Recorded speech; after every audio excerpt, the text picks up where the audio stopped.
نحمده ونصلي على رسوله الكريم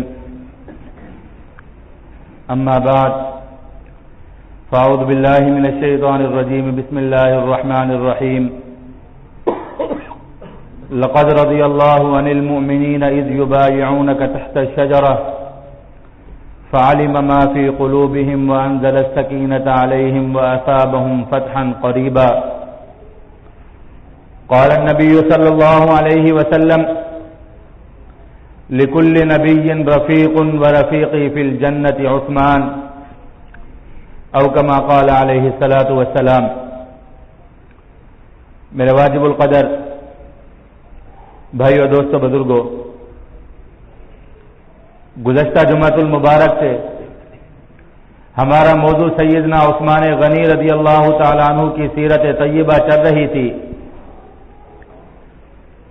اور صلح حدیبیہ تک ہماری بات پہنچی تھی کہ سیدنا عثمان غنی رضی اللہ تعالیٰ عنہ کو نبی اکرم صلی اللہ علیہ وآلہ وسلم نے اپنا قاصد اور سفیر بنا کر مکہ المکرمہ میں بھیجا، اور پھر یہ بات پھیل گئی کہ سیدنا عثمان غنی رضی اللہ تعالیٰ عنہ کو شہید کر دیا گیا ہے۔ تو نبی اکرم صلی اللہ علیہ وآلہ وسلم نے اس وقت اپنے ساتھ موجود 1400 صحابہ کرام رضوان اللہ تعالی علیہ مجمعین سے اس بات پر بیعت لی کہ سیدنا عثمان غنی رضی اللہ تعالی عنہ کی شہادت کا بدلہ لیا جائے گا، کافروں کے ساتھ لڑائی کی جائے گی، ایک مسلمان کی جان کے بدلہ میں پوری کی پوری امت مسلمہ میدان عمل میں کھڑی ہوگی، کافروں سے اس بات کا انتقام لیا جائے گا۔ اور اس موقع پر نبی اکرم صلی اللہ علیہ وآلہ وسلم نے اپنے دست مبارک کو حضرت عثمان غنی رضی اللہ تعالیٰ عنہ کا ہاتھ قرار دیتے ہوئے ان کی طرف سے بھی اپنے ہاتھ مبارک پر بیعت فرمائی، اور اللہ رب العزت کو نبی اکرم صلی اللہ علیہ وآلہ وسلم کا یہ عمل اتنا پسند آیا، صحابہ کرام رضوان اللہ تعالی علیہ مجمعین کی دیوانگی کی یہ ادا رب العزت کو اتنی پسند آئی کہ آسمانوں سے فیصلے اترے، لقد رضی اللہ عن المؤمنین اذ یبایعونک تحت الشجرہ، کہ جن ایمان والوں کا ایمان اتنا بن گیا، جن کے دلوں میں اپنے بھائی کی محبت اتنی ہے، جن کے دلوں کے اندر ایک مسلمان کی جان کی قیمت اتنی ہے کہ اپنی جانیں لٹانے کے لیے تیار ہو گئے، اب یہ اس قابل ہو گئے ہیں کہ اللہ رب العزت کی طرف سے ان کو رضامندی کا، اللہ رب العزت کی طرف سے خوشی کا سرٹیفکیٹ دے دیا جائے، اس لیے آسمانوں سے فیصلے اترے، لقد رضی اللہ، اللہ رب العزت ان سے راضی ہو گیا۔ اب اللہ کے راضی ہونے کی وجہ سے ان پر آسمانوں سے فتوحات کے دروازے کھل گئے۔ آج کافر اگر ان کو مکہ مکرمہ میں داخل ہونے سے روک رہے ہیں، آج کا کافر اگر ان کو بیت اللہ کا طواف کرنے سے روک رہا ہے، آج کا کافر اگر ان کو اللہ رب العزت کے گھر میں نمازیں ادا کرنے سے روک رہا ہے، لیکن رب آسمانوں پر یہ فیصلے کر چکا ہے کہ رب ان حضرات کو فاتح بنا کر مکہ مکرمہ میں واپس لائے گا۔ یہ گردنیں جھکا کر گئے تھے، لیکن رب ان کو گھوڑوں پر بٹھا کر فاتح انداز میں، اور ان کو رب بڑی عزت اور شان و شوکت کے ساتھ واپس مکہ مکرمہ میں لائے گا۔ رب کو ان کی یہ ادا بہت پسند آئی۔ لقد رضی اللہ عن المؤمنین، اللہ رب العزت راضی ہو گیا ان ایمان والوں سے جنہوں نے جہاد پر بیعت کی، جنہوں نے اپنی زندگیاں رب العزت کے حضور وقف کر دی، جنہوں نے اللہ کے حضور یہ عہد و پیمان کر لیا کہ رب اگر ایک مسلمان کی جان لی جائے گی تو تمام امت مسلمہ کھڑی ہوگی، تمام کے تمام مسلمان کھڑے ہوں گے۔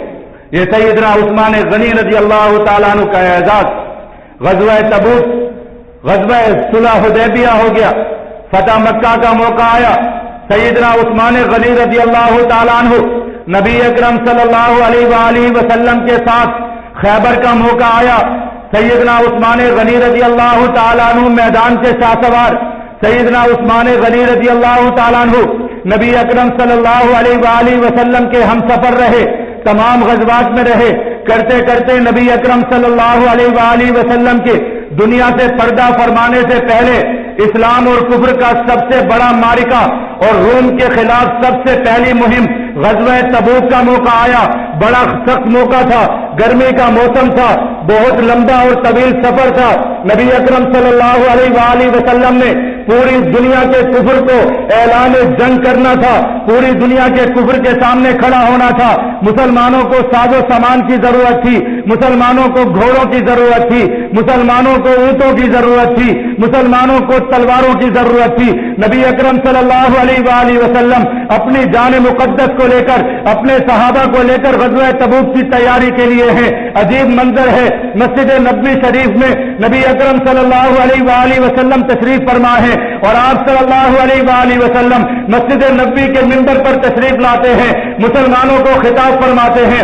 حضرت عبد الرحمن ابن عوف فرماتے ہیں، شہدت النبی صلی اللہ علیہ وسلم وهو يحث على تجهيز جيش الاسرى، میں نے آپ صلی اللہ علیہ وآلہ وسلم کو دیکھا، آپ صلی اللہ علیہ وآلہ وسلم مسجد نبوی کے منبر پر بیٹھے ہوئے مسلمانوں کو لشکر تیار کرنے کی ترغیب دے رہے تھے، ایمان والوں کو کہہ رہے تھے، ایمان والوں اپنی جانیں لے کر نکلو، ایمان والوں اپنا سامان لے کر نکلو، ہر شخص نکلے اپنے گھر سے، جہاد کے لیے نکلے، اللہ کے راستے میں لڑنے کے لیے نکلے۔ اللہ کے نبی میدان جہاد کے لیے چندہ فرماتے ہیں، اللہ کے نبی صحابہ کرام کو کہتے ہیں اور اللہ کے بندو اپنے گھروں سے سامان لے کر آؤ۔ صحابہ کرام پر کیسی دیوانگی طاری ہے، سیدنا ابوبکر صدیق آتے ہیں اپنے گھر کا پورا سامان لے آئے، سیدنا عمر فاروق آتے ہیں اپنے گھر کا آدھا سامان لے آئے، لیکن عثمان غنی کی شان دیکھو، مسجد کے اندر کھڑے ہو جاتے ہیں، کہتے ہیں یا رسول اللہ علیہ میت بعید بیاہلاسیہ واقتابیہ فی سبیل اللہ، رب نے مجھے مال دیا ہے، رب نے مجھے نعمتیں دی ہیں، میں آپ کے حضور 100 اونٹ بما ساز و سامان کے دینے کے لیے تیار ہوں۔ ثم حض علی الجیش، پھر صحابہ فرماتے ہیں اللہ کے نبی کہنے لگے ایمان والوں کچھ اور دو، اس لیے کہ دنیا کے بڑے کافر کے ساتھ مقابلہ ہے، دنیا کی بڑی سپر پاور کے ساتھ مقابلہ ہے۔ ثم حض علی الجیش، اللہ کے نبی پھر ابھارنے لگے، اللہ کے نبی پھر ترغیب دینے لگے۔ فقام عثمان غنی کی قسمت دیکھو، کھڑے ہو گئے، کہنے لگے علیہ میت بعیر بیاہلاسیہ واقتابیہ فی سبیل اللہ، یا رسول اللہ 200 اونٹ دینے کے لیے تیار ہوں، پورے ساز و سامان کے ساتھ، رسی بھی دوں گا، اونٹ پر بیٹھنے والے کے لیے پالان بھی دوں گا، اونٹ پر بیٹھنے والے کے لیے تلوار اور نیزہ بھی دوں گا، ایک ایک چیز دوں گا، 200 اونٹ دینے کے لیے تیار ہوں۔ ثم حض علی الجیش، اللہ کے نبی کہنے لگے ابھی لشکر تیار نہیں ہوا، ابھی کچھ اور ضرورت ہے، ایمان والوں کچھ اور لا کر دو۔ عثمان غنی کی قسمت دیکھو۔ ثم قام عثمان، پھر عثمان غنی کھڑے ہو گئے اور کہنے لگے علیہ 300 بعیر بیاہلاسیہ واقتابیہ فی سبیل اللہ، یا رسول اللہ 300 اونٹ بما ساز و سامان کے دینے کے لیے تیار ہوں، سارا کا سارا سامان دوں گا۔ اللہ کے بندو اللہ کے نبی کی شان دیکھو، عثمان کی قسمت دیکھو۔ حضرت عبد الرحمن فرماتے ہیں رأیت النبی صلی اللہ علیہ وسلم، میں نے نبی اکرم صلی اللہ علیہ وآلہ وسلم کو دیکھا، ینزل عن المنبر، خوشی کی وجہ سے اپنے منبر سے نیچے اتر آئے، فقال، اور فرمانے لگے ما علی عثمان ما عمل بعد هذه، کہ آج کے بعد عثمان سے اس کے کسی عمل کے بارے میں رب نہیں پوچھے گا۔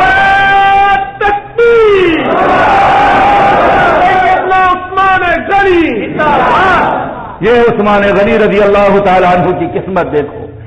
اللہ کے نبی خوش ہو گئے، فرمانے لگے عثمان کچھ نہیں پوچھا جائے گا، جو کچھ دنیا کے اندر کرتا رہے، لیکن عثمان کو دیکھو رب کی طرف سے رضا کے سرٹیفکیٹ مل گئے، پھر بھی عثمان مسجد کے مسلح پر نظر آتا ہے۔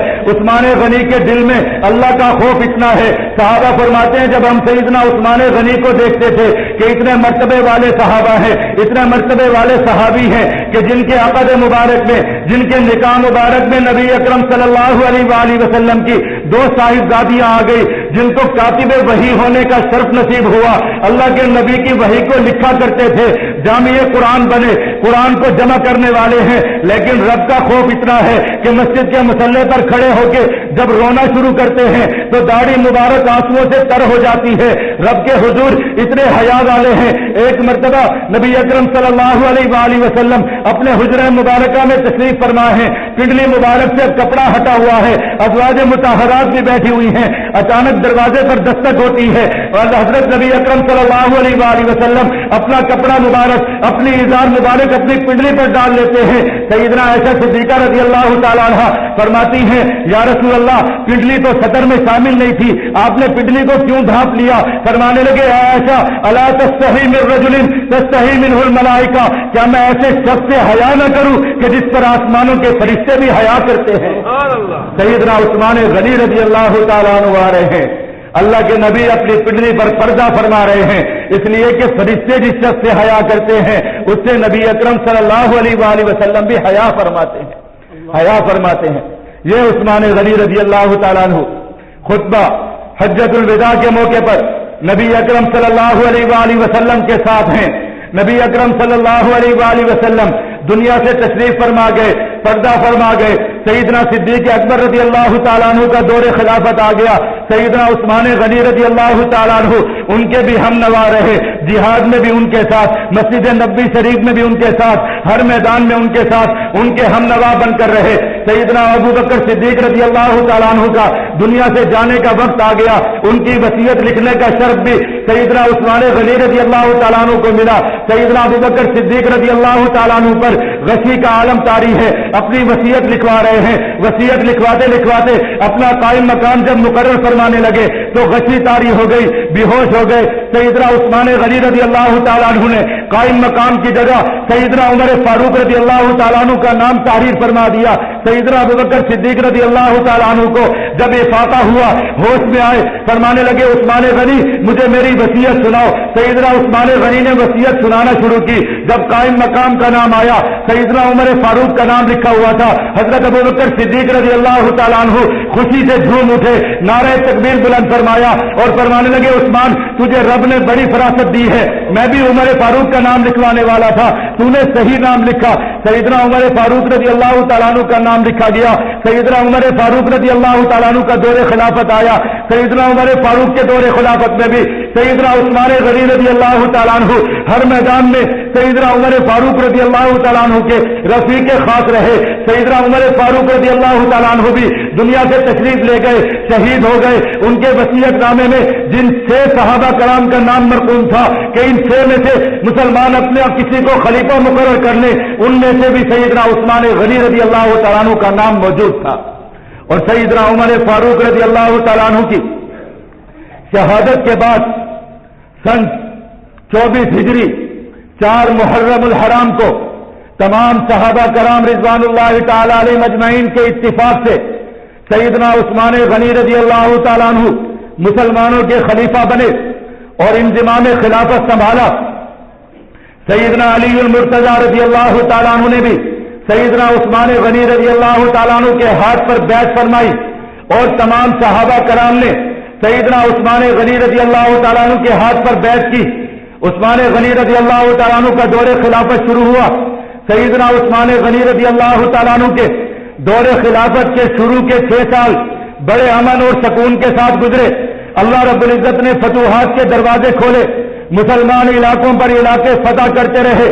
سیدنا عثمان غنی رضی اللہ تعالیٰ عنہ کو یہ شرف حاصل ہوا کہ نبی اکرم صلی اللہ علیہ وآلہ وسلم کے فرمان اور بشارت کے مطابق سمندروں پر سب سے پہلے جہادی دستہ روانہ کرنے والے امیر البحر سیدنا عثمان غنی رضی اللہ تعالیٰ عنہ تھے، جنہوں نے سیدنا امیر معاویہ رضی اللہ تعالیٰ عنہ کی امارت میں پانی پر جہاد شروع کیا، اس لیے کہ امیر معاویہ رضی اللہ تعالیٰ عنہ قبرص پر حملہ فرمانا چاہتے تھے۔ سیدنا عمر فاروق رضی اللہ تعالیٰ عنہ کے دور خلافت میں بھی انہوں نے سیدنا عمر فاروق رضی اللہ تعالیٰ عنہ سے اس بات کی اجازت طلب کی کہ ہمیں پانی پر جہاد کرنے کی اجازت دی جائے۔ سیدنا عمر فاروق کی عجیب شان تھی، ان کا نرالا انداز تھا۔ فرمانے لگے معاویہ کس چیز پر جا کر جہاد کرو گے؟ سیدنا امیر معاویہ نے فرمایا بڑے بڑے جہازوں پر اور بیڑوں پر سوار ہو کر جائیں گے۔ سیدنا عمر فاروق رضی اللہ تعالیٰ عنہ نے سیدنا عمرو بن عاص رضی اللہ تعالیٰ عنہ کو ایک خط لکھا اور فرمایا کہ مجھے یہ بتاؤ کہ سمندروں میں چلنے والے جہاز کیسے ہوتے ہیں، ان کی سواری کیسی ہوتی ہے؟ سیدنا عمرو بن عاص رضی اللہ تعالیٰ عنہ نے حضرت عمر فاروق رضی اللہ تعالیٰ عنہ کو جواب دیا۔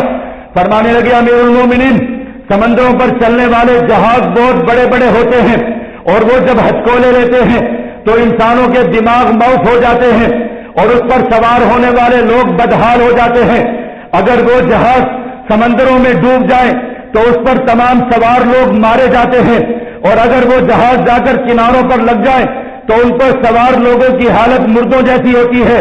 سیدنا عمر فاروق رضی اللہ تعالیٰ عنہ فرمانے لگے ایسی خطرناک سواری اور ایسی تکلیف دہ سواری پر میں اپنے مسلمانوں کو تکلیف دینا گوارا نہیں کرتا۔ مجاہدین کو تکلیف دینا گوارا نہیں کرتا، مسلمانوں سے پردہ فرما کر کہیں غائب ہو گئے، 3 دن تک مسلمانوں کو نظر نہیں آئے۔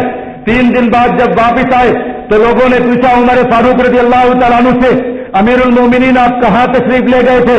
فرمانے لگے میں اپنا دستہ اور مجاہدین کی جماعت کو، ایمان والوں کو روانہ کرنے والا ہوں، اس لیے میں پہاڑوں کے پاس گیا تھا اور ان پہاڑوں کو جا کر میں نے کہا محمد عربی صلی اللہ علیہ وآلہ وسلم کا لشکر جیسے محمد آنے والی ہے، بتاؤ تم ان کا کیا ساتھ دو گے؟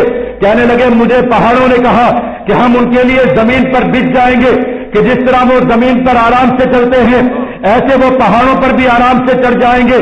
پھر فرمانے لگے میں سمندروں کے پاس گیا، میں نے سمندروں سے کہا محمد عربی صلی اللہ علیہ وآلہ وسلم کا لشکر آنے والا ہے، خراسان کی طرف لشکر کو روانہ کرنے والا ہوں، بتاؤ سمندروں کیا ساتھ دو گے؟ فرمانے لگے مجھ سے سمندروں نے کہا کہ جب مجاہد آئیں گے تو ہم ان کے لیے زمین کی طرح بچ جائیں گے کہ وہ ہم پر اپنے گھوڑے دوڑاتے ہوئے نکل جائیں۔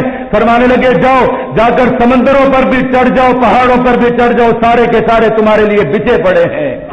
یہ عمر فاروق رضی اللہ تعالیٰ عنہ کا دور خلافت تھا۔ پھر سیدنا عثمان غنی رضی اللہ تعالیٰ عنہ نے سیدنا امیر معاویہ رضی اللہ تعالیٰ عنہ کو سمندروں پر جہاد کی اجازت دی، اس لیے کہ نبی اکرم صلی اللہ علیہ وآلہ وسلم نے بشارت فرمائی تھی اور آپ صلی اللہ علیہ وآلہ وسلم نے خبر دی تھی کہ میری امت کی ایک جماعت سمندروں پر جہاد کرے گی، اور سمندر پر جہاد کرنے کا سب سے پہلا اعزاز سیدنا عثمان غنی رضی اللہ تعالیٰ عنہ کو حاصل ہوا۔ اور سیدنا عثمان غنی رضی اللہ تعالیٰ عنہ کے دور خلافت میں قبرص اور اسی طرح قبرستان، افریقیہ، رومانیہ، ان تمام علاقوں پر، آرمینیہ، ان تمام علاقوں پر اسپین تک سیدنا عثمان غنی رضی اللہ تعالیٰ عنہ نے جہاد کیا، اور سیدنا عثمان غنی رضی اللہ تعالیٰ عنہ کے لشکروں نے حملے کیے۔ سیدنا عثمان غنی رضی اللہ تعالیٰ عنہ کے دور خلافت میں مسلمانوں کی سرزمین مراکز سے لے کر کابل تک مسلمانوں کی خلافت تھی۔ سیدنا عثمان غنی رضی اللہ تعالیٰ عنہ کے دور خلافت میں مسلمانوں کے پاس مال کی فراوانی تھی، مسلمانوں کے لیے وظائف جاری کیے گئے، مسلمانوں کے پاس مال و دولت کے انبار تھے۔ اکابر صحابہ کرام رضوان اللہ تعالی علیہم اجمعین ان کے دور خلافت میں اس چیز پر روتے تھے کہ مسلمانوں کو مسلمانوں کو دنیا میں مال کی فراوانی مل گئی ہے، اور نبی اکرم صلی اللہ علیہ وآلہ وسلم نے فرمایا تھا کہ یہ مال ایمان والوں کے لیے بڑا فتنہ ہے، ایمان والوں کو فتنوں میں مبتلا کر دیتا ہے۔ آپ صلی اللہ علیہ وآلہ وسلم نے فرمایا تھا ایمان والوں میں تم پر فقر کا خوف نہیں کرتا، لیکن میں تم پر مال کا خوف کرتا ہوں کہ جب تم کو مال ملے گا تو تم ایک دوسرے کی گردنیں مارنے لگ جاؤ گے۔ سیدنا عثمان غنی رضی اللہ تعالیٰ عنہ کے دور خلافت میں مسلمانوں کو مال کی فراوانی ملی، عدل و انصاف ملا، بہترین نظام ملا، نظم و نسق اچھا، عدل و انصاف اچھا، ہر طرف مسلمانوں کو فتوحات ہونے لگی۔ جب مسلمانوں کو فتوحات ملنے لگی تو کئی ارد گرد کے کافر قومیں بھی اور عجم کے لوگ، عرب کے لوگ، افریقہ کے لوگ یہ مسلمانوں کے ساتھ شامل ہونے لگے۔ اس طرح مسلمانوں کے مال غنیمت میں کافر لونڈیاں آنا شروع ہوئی، مسلمانوں نے ان سے نکاح کرنا شروع کیے تو ان میں سے جو اولاد ہونے لگی وہ بھی خلط ملط نسل کی تھی۔ مسلمانوں کی تہذیب، مسلمانوں کے اخلاق، مسلمانوں کے تمدن، مسلمانوں کا معاشرہ یہ جب خلط ملط ہونا شروع ہوا تو مسلمانوں میں فتنے آنا شروع ہو گئے۔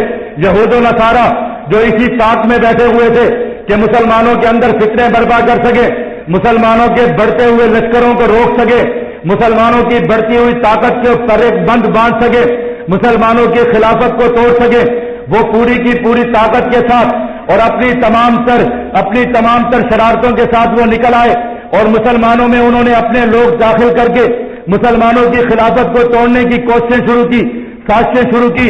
عبداللہ بن سبا اور استر نقی کی قیادت میں یہ منافقین اور یہ خارجیوں کے لشکر نکلے، انہوں نے سیدنا عثمان غنی رضی اللہ تعالیٰ عنہ کی خلافت کو کمزور کرنے کے لیے پروپیگنڈے کا بازار شروع کیا۔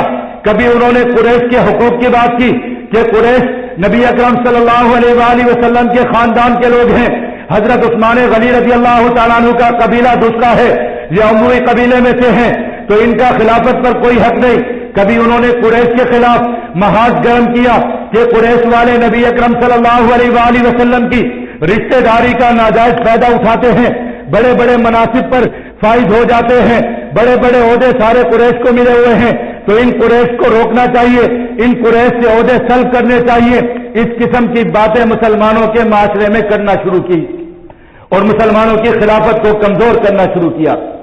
اور یہ دور ایسا تھا کہ جس میں اکابر صحابہ کرام رضوان اللہ تعالی علیہ مجمعین کی بھی بہت تھوڑی تعداد رہ گئی، اکثر دنیا سے رخصت ہو گئے یا میدان جہاد کے اندر مصروف عمل تھے، اور معاشرے میں یہ نئی نسل آ چکی تھی کہ جن کا نسب بھی خلط ملط تھا، جو نئے نئے اسلام میں شامل ہوئے تھے۔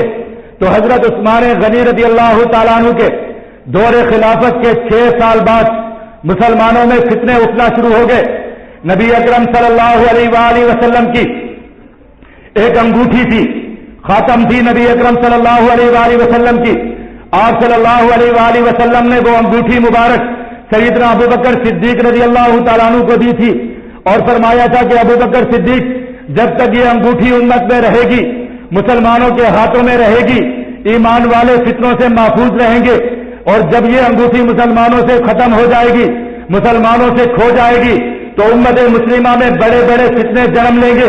نبی اکرم صلی اللہ علیہ وآلہ وسلم کی زبان نبوت سے نکلے ہوئے یہ کلمات بالکل سچ تھے۔ وہ انگوٹھی سیدنا ابو بکر صدیق رضی اللہ تعالیٰ عنہ کو ملی۔ سیدنا ابو بکر صدیق رضی اللہ تعالیٰ عنہ کے دور خلافت کے بعد سیدنا عمر فاروق رضی اللہ تعالیٰ عنہ کو ملی۔ سیدنا عمر فاروق رضی اللہ تعالیٰ عنہ کے بعد وہ سیدنا عثمان غنی رضی اللہ تعالیٰ عنہ کو ملی۔ سیدنا عثمان غنی رضی اللہ تعالیٰ عنہ ایک مرتبہ مسجد قباء مدینہ منورہ کے باہر ایک کنویں پر تشریف فرما تھے، جس کو بیر خاتم کہا جاتا ہے۔ اس کنویں پر لے کر اس انگوٹھی کو لے کر بیٹھے ہوئے تھے، اچانک وہ انگوٹھی ان کے ہاتھوں سے گر گئی اور اس کنویں میں جا کر غائب ہو گئی۔ سیدنا عثمان غنی رضی اللہ تعالیٰ عنہ نے اس انگوٹھی کو ڈھونڈنے کی بہت کوشش کی، بہت سارے مزدور لگائے گئے، صحابہ کرام نے کوشش کی، لیکن اللہ رب العزت کی طرف سے یہ فیصلہ ہو چکا تھا کہ مسلمانوں میں فتنے پیدا ہونے والے تھے، مسلمانوں کو آزمایا جانا تھا۔ یہ انگوٹھی گم ہو گئی اور مسلمانوں میں فتنے پیدا ہونا شروع ہو گئے، اور سیدنا عثمان غنی رضی اللہ تعالیٰ عنہ کے دور خلافت میں سیدنا عثمان غنی رضی اللہ تعالیٰ عنہ کے خلاف باغیوں کی ایک جماعت کھڑی ہو گئی، خارجیوں کی ایک جماعت کھڑی ہو گئی، اور انہوں نے پروپیگنڈا کرنا شروع کیا۔ سیدنا عثمان غنی رضی اللہ تعالیٰ عنہ کے خلافت کو کمزور کرنے کی کوششیں شروع کی۔ کرتے کرتے یہ لوگ بہت مضبوط ہوتے گئے، اور انہوں نے ایک مرتبہ سیدنا عثمان غنی رضی اللہ تعالیٰ عنہ مسجد نبوی شریف میں خطبہ فرما رہے تھے کہ باغی ان کے خطبے کے درمیان کھڑے ہو گئے، اور سیدنا عثمان غنی رضی اللہ تعالیٰ عنہ کو کہنے لگے کہ آپ اللہ کی کتاب کے مطابق فیصلے فرمائیں، اس لیے کہ یہ بغاوت کرنے والے لوگ، یہ دنیا کے اندر خروج کرنے والے لوگ، یہ اسلامی سلطنت کو، اسلامی خلافت کو ہر زمانے میں ریزہ کرنے والے لوگ، یہ سیدنا عثمان غنی رضی اللہ تعالیٰ عنہ کی گردن پر تلوار چلانے والے لوگ، یہ سیدنا علی المرتضیٰ رضی اللہ تعالیٰ عنہ کو مسجد کے اندر ان کو ذبح کرنے والے لوگ، یہ کربلا کے میدان میں سیدنا حسین رضی اللہ تعالیٰ عنہ کو شہید کرنے والے لوگ، یہ ہر زمانے میں اللہ کے دین کا نام لے کر کھڑے ہوتے ہیں، اللہ کی کتاب کا نام لے کر کھڑے ہوتے ہیں، لیکن نہ ان کو اللہ کی کتاب کی کوئی عزت ہوتی ہے، نہ اللہ کے دین کا ان کو پتہ ہوتا ہے۔ ان کی آنکھوں میں اقتدار کا نشہ ہوتا ہے، ان کے دلوں میں مال و دولت کی ہوس ہوتی ہے، ان کے دماغوں میں مسلمانوں کی خون کی کوئی قیمت نہیں ہوتی۔ یہ ہر زمانے میں کھڑے ہوتے ہیں اور دین کا نام لے کر کھڑے ہوتے ہیں۔ سیدنا عثمان غنی رضی اللہ تعالیٰ عنہ کے دور خلافت میں بھی کھڑے ہوئے، سیدنا عثمان غنی رضی اللہ تعالیٰ عنہ کو روکنے لگے۔ عثمان غنی رضی اللہ تعالیٰ عنہ بڑے حلم والے اور بردباری والے تھے، اللہ رب العزت نے بڑا نرم مزاج دیا تھا، بڑے سلجھو تھے۔ ان کو سمجھانے لگے کہ اللہ کے بندو خدا کا خوف کرو اور اللہ کی مسجد میں شور شرابہ مت کرو، اہل مدینہ کو مت ستاؤ۔ لیکن یہ باغی پتھر مارنے لگے، ان باغیوں نے مار مار کر لہولہان کر دیا۔ سیدنا عثمان غنی رضی اللہ تعالیٰ عنہ بے ہوش ہو گئے۔ جب ہوش میں آئے تو لوگوں سے پوچھنے لگے مجھے بتاؤ میری وجہ سے اہل مدینہ کو کوئی تکلیف تو نہیں پہنچی؟ کہیں ایسا تو نہیں ہوا کہ مجھ پر جو پتھر برسائے جا رہے تھے کسی مدینہ کے باسی پر، کسی مدینہ کے رہنے والے پر وہ پتھر پڑا ہو؟ خدا کی قسم میں اس بات کو گوارا نہیں کرتا۔ کہ نبی اکرم صلی اللہ علیہ وآلہ وسلم کے شہر میں رہنے والے کسی شخص پر کوئی پتھر مارے. عثمان غنی کا دل اس بات کو گوارا نہیں کرتا.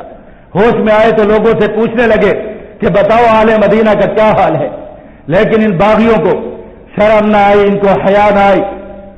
مسلمان حج پر نکلے ہوئے تھے, انہوں نے اس موقع کو غنیمت جانا اور ذوالحجہ کے مہینے سے کچھ پہلے ذوالقعدہ کے آخر میں انہوں نے سیدنا عثمان غنی رضی اللہ تعالیٰ عنہ کو ان کے گھر میں محصور کر دیا, محاصرہ کر دیا, مسجد میں آنا جانا بند کر دیا.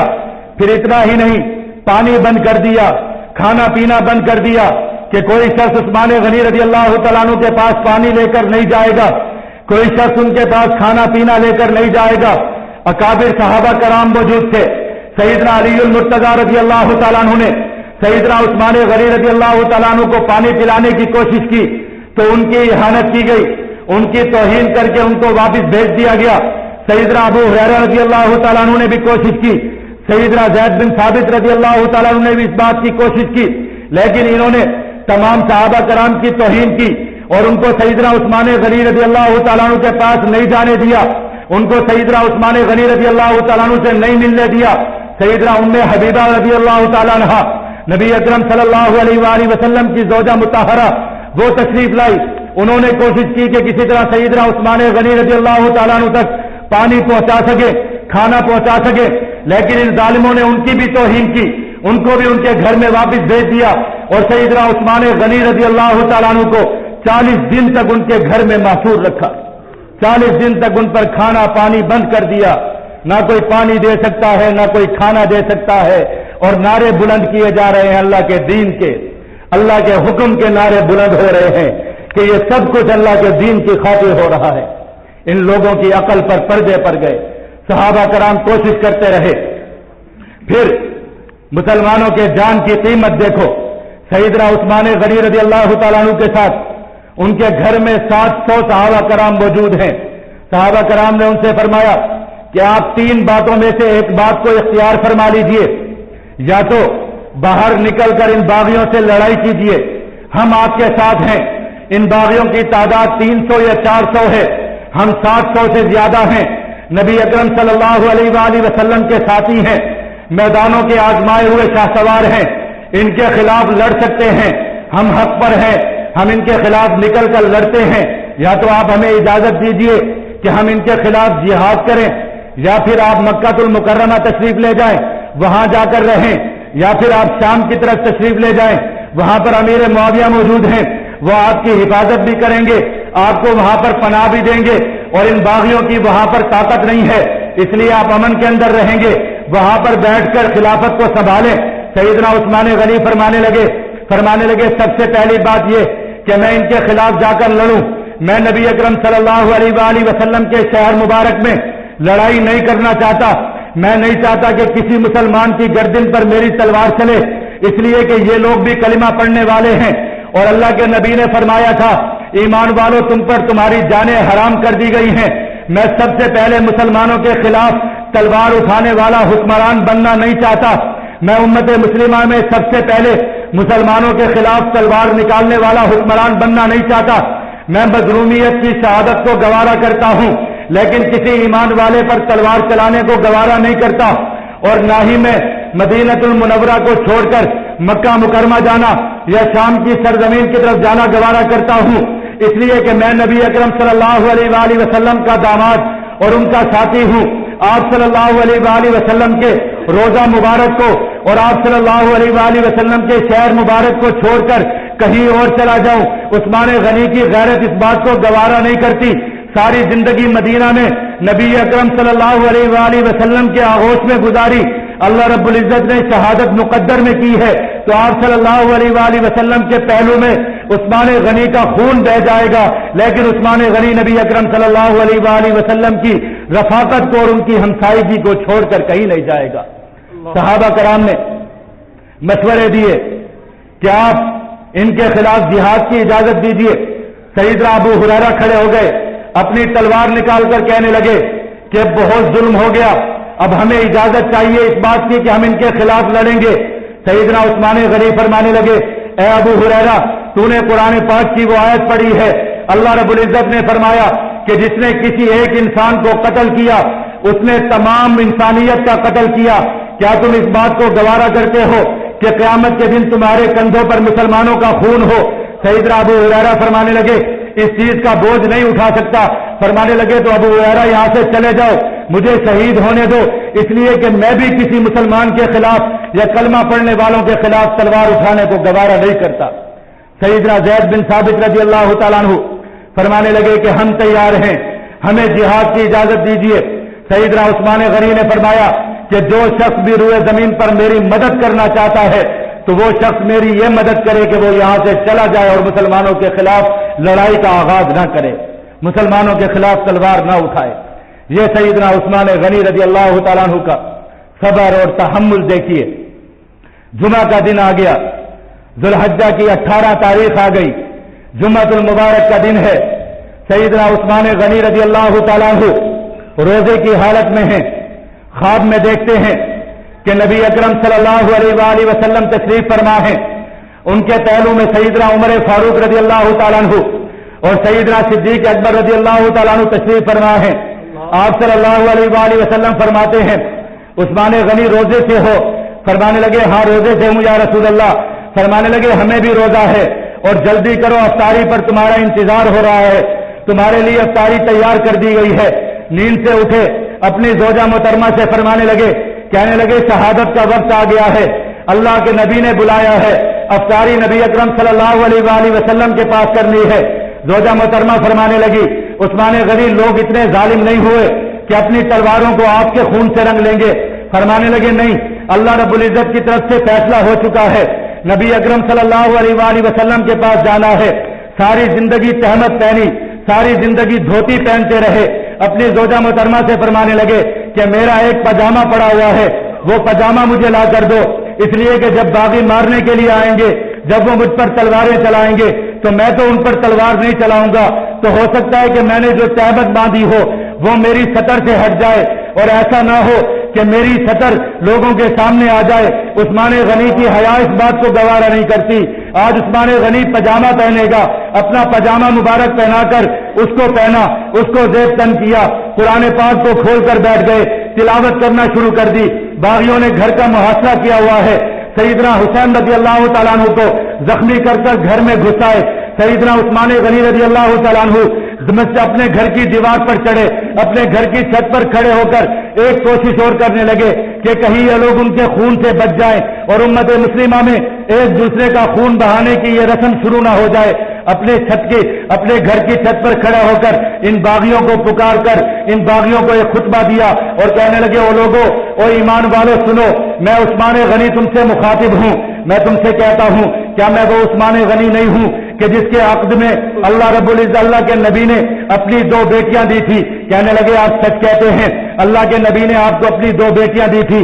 فرمانے لگے کیا میں وہ عثمان غنی نہیں ہوں کہ جب تم مدینہ منورہ ہجرت کر آئے تھے اللہ کے نبی نے مسجد نبوی شریف کی بنیاد رکھی تھی، مسجد نبوی شریف بہت چھوٹی تھی، اللہ کے نبی نے فرمایا تھا جو شخص مسجد نبوی شریف کے لیے زمین خرید کر دے گا اللہ رب العزت اس کو جنت کے اندر محلات دے گا۔ میں نے یہ مسجد نبوی شریف کے مکانات خرید کر دیے تھے۔ فرمانے لگے خرید کر دیے تھے، ہم مانتے ہیں اس بات کو۔ کہنے لگے لوگوں یاد کرو تم مدینہ منورہ کے اندر پیاسے ہوتے تھے، تمہیں یہودی پانی ترسا کر دیتے تھے، تم یہودیوں سے پانی خریدا کرتے تھے، میں نے تمہارے لیے بیر روما کو خرید کر وقف کیا تھا، آج 40 دن سے تم مجھ پر پانی روک کر بیٹھے ہو، تم عثمان غنی کو پانی نہیں پلاتے، عثمان غنی نے تمہارے لیے پانی کے کنویں وقف کیے تھے، میں تو تمہارے لیے غلے خرید کر وقف کیا کرتا تھا، آج تم میری اولاد کو اور میری بیوی بچوں کو بھوکا مارنے پر تلے ہو۔ عثمان غنی فرمانے لگے لوگوں تمہیں یاد نہیں ہے ایک مرتبہ نبی اکرم صلی اللہ علیہ وآلہ وسلم غار ہرا اور جبل ہرا پر کھڑے ہوئے تھے اور وہ پہاڑ اپنی جگہ سے ہلنے لگا، آپ صلی اللہ علیہ وآلہ وسلم نے اس پہاڑ پر اپنا عصا مبارک گاڑ کر اس پہاڑ پر اپنا عصا مار کر کہا تھا کہ اے پہاڑ تو رک جا، تجھ پر ایک نبی موجود ہے، تجھ پر ایک صدیق موجود ہے، تجھ پر ایک شہید موجود ہے۔ اس دن اس پہاڑ پر نبی اکرم صلی اللہ علیہ وآلہ وسلم موجود تھے، سیدنا صدیق اکبر موجود تھے اور تیسرا شہید اس پر میں موجود تھا، کیا تمہیں وہ یاد نہیں ہے؟ باغی کہنے لگے سب یاد ہے۔ فرمانے لگے تمہیں یاد نہیں ہے کہ نبی اکرم صلی اللہ علیہ وآلہ وسلم نے غزوہ تبوک کے موقع پر جب لشکر کی تیاری کا حکم دیا تھا تو میں نے آپ صلی اللہ علیہ وآلہ وسلم کو اپنے گھر کا تمام مال و دولت اٹھا کر 1000 سواروں کا پورا سامان دیا تھا. آپ صلی اللہ علیہ وآلہ وسلم نے خوش ہو کر میرے لیے بشارت فرمائی تھی کہ اے عثمان تجھ سے آج کے بعد کچھ نہیں پوچھا جائے گا. اے لوگوں تم مجھ پر تلوار چلانا چاہتے ہو, مجھے قتل کرنا چاہتے ہو. اللہ نے کسی مسلمان کا خون کرنا کسی کے لیے اجازت نہیں دی. کسی مسلمان کا خون کرنا سوائے 3 وجوہات کے کبھی جائز نہیں ہے. یا تو وہ مسلمان مرتد ہو جائے, یا وہ مسلمان شادی شدہ ہونے کے باوجود کسی کے ساتھ بدکاری کرے, یا وہ مسلمان کسی مسلمان کا خون کرے. میں نے تو نہ کبھی بدکاری کی, میں نے تو نہ کسی مسلمان کا خون کیا, میں تو نہ اسلام لانے کے بعد کبھی اپنے اسلام سے ہٹا. میں نے تو جس ہاتھ سے نبی اکرم صلی اللہ علیہ وآلہ وسلم کے ہاتھ مبارک پر بیعت کی اس ہاتھ کو کبھی کسی ناپاک چیز کو نہیں لگایا. میرا تو یہ ایمان تھا. لوگوں کو کہنے لگے لوگوں میرے خون سے اپنے ہاتھ مت رنگو, لیکن ظالم لوگ تھے, ان کے سروں پر بھوت سوار تھا, ان کی آنکھوں میں نشہ تھا, ان کے دلوں میں اقتدار کی ہوس تھی, مسلمانوں کی خلافت کے شرازے کو بکھیرنا تھا. انہوں نے ایک بات نہ سنی اور مکان کا محاصرہ کر توڑ کر مکان میں گھس آئے. ان میں ایک شخص محمد بن ابو بکر تھا. اس نے آ کر سیدنا عثمان غنی رضی اللہ تعالیٰ عنہ کی داڑھی مبارک پکڑ کر اس کو کھینچنا شروع کیا. فرمانے لگے بھتیجے ایسا مت کر, اگر تیرا والد آج زندہ ہوتا تو اس کو یہ دیکھ کر بڑا دکھ ہوتا. وہ شخص شرمندہ ہو کر پیچھے ہٹ گیا. ایک شخص کنانا بن بشر آیا, اس نے لوہے کی ایک لاٹھی لے کر ان کے سر مبارک پر مارنا شروع کی. سر مبارک سے خون بہنا شروع ہوا, اپنے پہلو پر گر گئے. ایک اور شخص آیا, اس نے آ کر عمر بن حمد اس کا نام تھا, اس نے تلوار لے کر سینہ مبارک پر بیٹھ کر وار کرنا شروع کیے اور 9-10 زخم سینے پر اور سر پر لگائے. اس کے بعد حماد نامی ایک شخص آیا, اس نے تلوار کا وار کر کر گردن پر وار کرنا چاہا. زوجہ مطہرہ سامنے آئی, انہوں نے اس وار کو اپنے ہاتھ پر روکا تو ان کے ہاتھ کی انگلیاں گر کر نیچے گر گئی کٹ کر, وہ بھی رونے لگی. سیدنا عثمان غنی ان کو تسلی دینے لگے, فرمانے لگے مت رو, اس لیے کہ مجھے نظر آ رہا ہے کہ میں افطاری نبی اکرم صلی اللہ علیہ وآلہ وسلم کی میت میں کرنے والا ہوں. تو ایک شخص آیا, اس نے آ کر آپ کی گردن مبارک پر وار کیا اور آپ خون سے لہولہان ہو چکے تھے اور سر مبارک سے بھی خون بہ رہا تھا. اس نے آ کر آخری وار کیا. سیدنا عثمان غنی رضی اللہ تعالیٰ عنہ کا خون سے قرآن پاک کے اوراق سرخ ہو گئے اور آپ کا خون مبارک قرآن پاک کے اوراق پر بکھر گیا. اور قرآن پاک کی جس آیت پر سیدنا عثمان غنی کا خون گرا وہ آیت تھی فَسَيَكْفِيكَهُمُ اللَّهُ. عثمان تجھے دنیا میں مظلومیت کے ساتھ شہید کیا گیا, لیکن رب ان ظالموں کے لیے کافی ہے. اور وہ بسم اللہ توکلت علی اللہ پڑھتے ہوئے سیدنا عثمان غنی رضی اللہ تعالیٰ عنہ مسلمانوں کے خلیفہ راشد, مسلمانوں کے خلیفۃ المسلمین, مسلمانوں کے لیے پانی کے کنویں وقف کرنے والے, مسلمانوں کے لیے غلے تقسیم کرنے والے, آپ صلی اللہ علیہ وآلہ وسلم کے داماد مبارک دنیا سے 82 سال کی عمر میں مدینہ المنورہ کی سرزمین پر کلمہ طیبہ پڑھتے ہوئے دنیا سے رخصت ہو گئے. باغیوں نے ان کا خون کیا, 2 دن تک ان کی لاش نہیں اٹھانے دی. سیدنا ام حبیبہ نبی اکرم صلی اللہ علیہ وآلہ وسلم ان کی زوجہ محترمہ روتی ہوئی باہر آ گئی اور فرمانے لگی ظالموں عثمان کا جنازہ تو پڑھنے دو. سیدنا عثمان غنی کا جنازہ رات کی تاریکیوں میں مراکز سے لے کر کابل کی سرزمین تک فاتح, مسلمانوں کے اندر عدل و انصاف کو قائم کرنے والا, مسلمانوں کے اندر خزانوں کے منہ کو کھولنے والا, راتوں کی تاریکیوں میں اللہ کے حضور رونے والا عثمان غنی, ان کا جنازہ رات کی تاریکی میں 9 افراد نے پڑھایا اور جنت البقیع میں رات کی تاریکی میں آپ صلی اللہ علیہ وآلہ وسلم کے سامنے ان کو دفنا دیا گیا. اور اس طرح مسلمانوں کی تاریخ میں یہ مسلمانوں کے قتل کرنے کی بدترین روایت چل پڑی. اور عثمان غنی نے جس طرح فرمایا تھا کہ ایمان والو جب تم کچھ پر تلواریں نکالو گے تو قیامت تک تمہاری تلواریں چلتی رہیں گی, تم ایک دوسرے کے ساتھ کھڑے ہو کر نمازیں نہیں پڑھ سکو گے. آج تک وہ تلوار نکل چکی. مسجدوں میں مسلمانوں کا قتل, درباروں میں مسلمانوں کا قتل, مسلمانوں کی بازاروں میں مسلمانوں کا قتل, کہیں پر اللہ کے نام پر, کہیں پر دین کے نام پر, کہیں پر اقتدار کے نام پر, کہیں پر فرقہ واریت کے نام پر، کہیں پر لسانیت کے نام پر آج تک مسلمانوں کی تلواروں پر وہ خون لگا ہے۔ اللہ رب العزت ایمان والوں کو سمجھ نصیب فرمائے، اللہ رب العزت مسلمانوں کو صحابہ کرام کے نقش قدم پر چلنے کی توفیق عطا فرمائے۔ وآخر دعوانا الحمدللہ رب العالمین۔